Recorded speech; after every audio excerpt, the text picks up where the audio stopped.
Hi friends, welcome to routine days with KSN. இன்றைக்கி நம்ம பார்க்க போகிற டிஷ் என்னென்னா ஹெல்தி அண்ட் டேஸ்டியான பாலக்கீரை குழம்பு.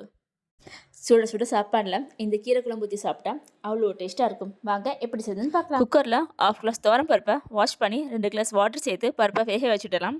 பருப்பில் வர இந்த ஃபோமை ரிமூவ் பண்ணி அதை 4 விசிலுக்கு வச்சுடலாம். நெக்ஸ்ட் ஒரு கடாயில் எண்ணெய் ஊற்றி எண்ணெய் சூடானதுக்கப்புறம் அதில் கடுகு வெந்தயம் போட்டுக்கலாம். கடுகு வெடிச்சதுக்கப்புறம் அதில் கொஞ்சம் கருவேப்பிலை, 4 பச்சை மிளகாய் சேர்த்துக்கலாம். நெக்ஸ்ட்டு ஒரு 12 to 15 பல் பூண்டு சேர்த்துக்கலாம்.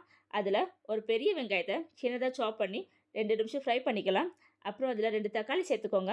தக்காளி கொஞ்சம் வெந்ததுக்கப்புறம் அதில் கொஞ்சம் காயத்தூள், மஞ்சத்தூள் போட்டு வதக்கிக்கலாம். அப்புறம் வாஷ் அண்ட் கட் பண்ண 2 கட்டு பாலக்கீரை சேர்த்துக்கலாம். கீரை நல்லா ஸ்ட்ரிங்க் ஆனதுக்கப்புறம் கீரையை லைட்டாக கடைஞ்சி அதில் நம்ம வேக வச்சுருந்தா பருப்பை சேர்த்துக்கலாம். நெக்ஸ்ட்டு அதில் கொஞ்சம் சாம்பார் பொடி போட்டு ஒரு 3 to 4 மினிட்ஸ் கொதிக்க வச்சிடலாம்.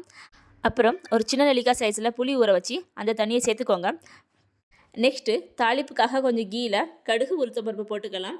கடுகு பொரிஞ்சதுக்கப்புறம் அதில் கொஞ்சம் கருவேப்பிலை, காஞ்ச மிளகாய் சேர்த்துக்கலாம். நெக்ஸ்ட்டு 3 சின்ன வெங்காயத்தை சின்னதாக நறுக்கி அதில் சேர்த்துக்கலாம். வெங்காயம் லைட்டாக ப்ரௌன் ஆனதுக்கப்புறம் இதை குழம்புல ட்ரான்ஸ்ஃபர் பண்ணி தேவையான அளவு உப்பு சேர்த்தா ஹெல்தி அண்ட் டேஸ்டியான பாலக்கீரை குழம்பு ரெடி. Thank you guys.